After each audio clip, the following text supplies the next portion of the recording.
Hi guys, இது என்ன வீடியோனா எனக்கு தெரிஞ்சது இந்த வீடியோவில் வந்து நான் ஷேர் பண்ண போகிறேன். என்ன ஷேர் பண்ண போகிறேன்னா, புதன்கிழமை மார்க்கெட்டில் வந்து நான் முருங்கைக்கீரை வாங்கின்னு வந்து ஃப்ரிட்ஜில் வச்சிட்டேன்.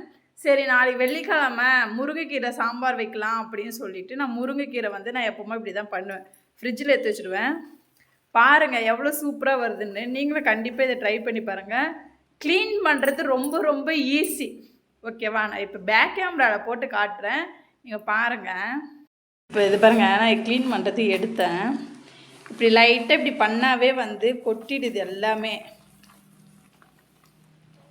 க்ளீன் பண்ணுறது ரொம்ப ரொம்ப ஈஸி. ஏன்னா இது ரொம்ப கஷ்டம் இல்லை முருங்கைக்கீரை க்ளீன் பண்ண.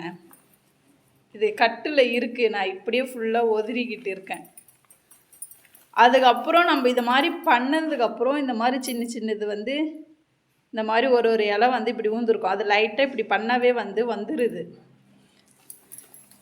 பாருங்கள் எவ்வளோ சூப்பராக கொட்டுதுன்னு. யார் யார் இந்த மாதிரி ட்ரை பண்ணியிருக்கீங்க, என்ன ஏதுன்னு சொல்லுங்கள். நான் இந்த மாதிரி தான் முருங்கைக்கீரையை வந்து ஈஸியாக க்ளீன் பண்ணுவேன். இந்த வீடியோ பிடிச்சிருந்தேன், இந்த வீடியோக்கு ஒரு லைக் போட்டுருங்க.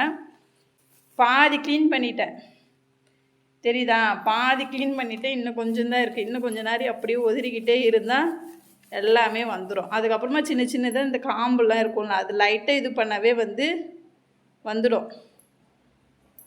ஈஸியாக க்ளீன் பண்ணிடலாம். உங்கள் ஃப்ரெண்ட்ஸுக்கெலாம் ஷேர் பண்ணி விடுங்க. முருங்கைக்கீரை வந்து ரொம்ப கஷ்டப்பட்டு க்ளீன் பண்ணுவாங்களே, அவங்களுக்கெல்லாம் ஷேர் பண்ணி விடுங்க. சேனலை சப்ஸ்கிரைப் பண்ணிக்கோங்க. ஓகே, பாய். நெக்ஸ்ட் வீடியோவில் பார்க்கலாம்.